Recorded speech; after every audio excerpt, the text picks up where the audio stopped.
Sangeeta of compulsivefoodie.com and welcome to my home.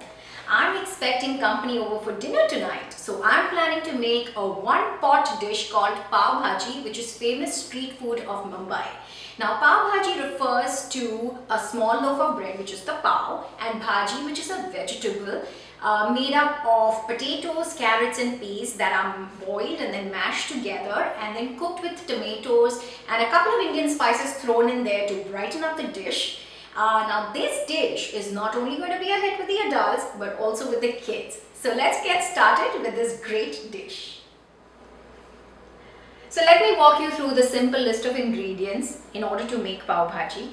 You need 4 big sized potatoes, and I'm using white potatoes or Yukon Gold potatoes, 2 medium sized carrots and a 3/4 cup of green peas. Now all I'm going to do is I'm going to peel these potatoes, peel the carrots, chop them fine and the peas and throw them into the pressure cooker which is at the back, and I'm going to put about 3 to 4 cups of water and just let it cook until it's made to a fine pulp, and just mash it with a potato masher. So that's one step. Now the second step, while this is cooking, I'm going to grate these 5 tomatoes, 6 cloves of garlic. You have a piece of fresh ginger that I'm going to finely chop. I'm going to chop this 1 onion, some cilantro that's really going to add a lot of flavor to the dish, and I have a couple of spices here. Like you have this Everest Pau Bhaji masala that I like to use, about 3 to 4 teaspoons. Now remember, this masala or powder is not spicy, so add as much or as little as you like according to your taste, but this really brings out the flavor in the Pau Bhaji. And the spices which are at home usually are, you have your little bit of a garam masala, which is about a 1/4 teaspoon, 1 teaspoon of cumin powder, 1 teaspoon of coriander powder. Now a teaspoon of sugar, because I feel like the tomatoes add so much sourness, so just a little bit of sugar gives it a great taste, and of course salt, which is very important. And finally, after the dish is cooked and cooled, I'm going to put in half the juice of a lemon or lime, whatever you have on hand. And after the dish is completely ready, I'm going to serve it with these pau or small loaf of bread. Now I'm using water rolls, and that you can buy from your local bakery, but whatever you feel comfortable using, please go right ahead and enjoy this comforting dish. Okay, so I'm going to put these chopped potatoes. You just have to roughly chop them because it doesn't matter, it's all going to get cooked, and then you're going to mash it to a fine puree. And then of course the carrots, look at that color, that is so gorgeous, and what a healthy dish, huh? And of course green peas, and if I forgot to mention, I'm using the frozen green peas because it's all about being easy, especially when I'm entertaining. Salt for taste, very important to season your food right. And I'm going to pour in about 3.5 cups of water. So there's no oil in this right now, and all we have is water, and that's what I just love about cooking. It, unlike baking, which has to be precise, put as little as much as you like. It's just very casual.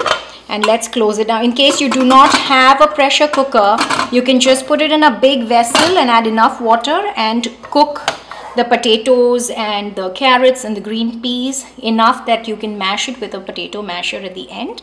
So that's it. So I'm going to switch it on, and I'm going to wait for about 3 to 4 whistles on the pressure cooker, and then switch it off, let it cool.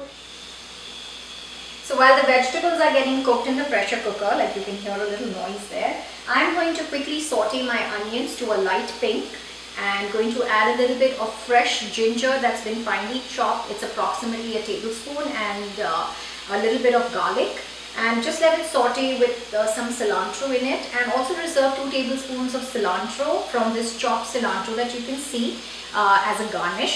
And I've also quickly pureed my tomatoes, which is coming roughly to about 2 cups in this handy dandy mixer of mine. So let's get started.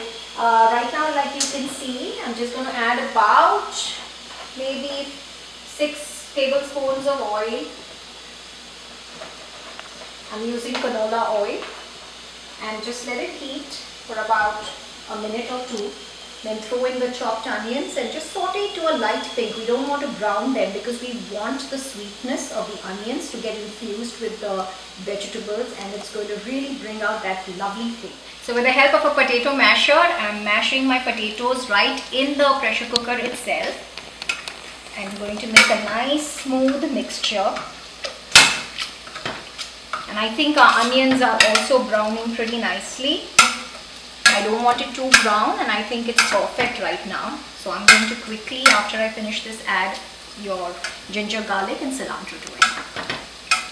So the onions were sauteed to a light pink, just the right color that I wanted. And then I threw in my ginger and garlic and sauteed it for about a minute or two, and then added the fresh cilantro too.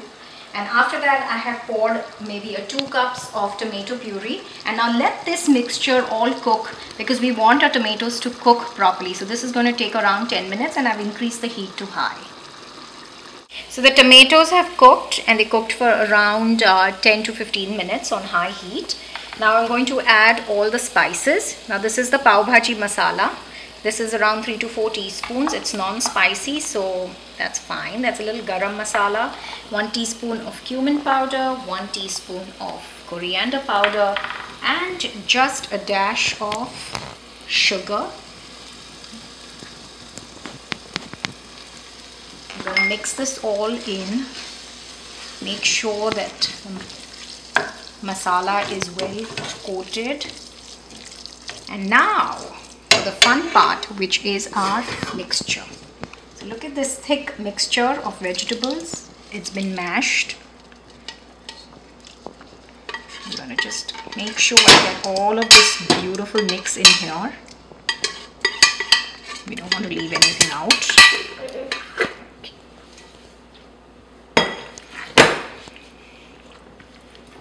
And now we're going to let this get mixed up properly. If you feel that there is too much water in there, just stand back, as it may splatter. So I'm going to just put a nice cover on it, and just on medium heat let it go on for 5 minutes. So while my vegetable is all ready and good to go, I just slit the small loaf of bread in half and buttered it generously, and I'm just going to lightly toast this on a stove top. And just to make sure that the vegetable is rightly seasoned, I always like to taste a little bit of it before I serve somebody. So let's just have a look at this gorgeous mixture.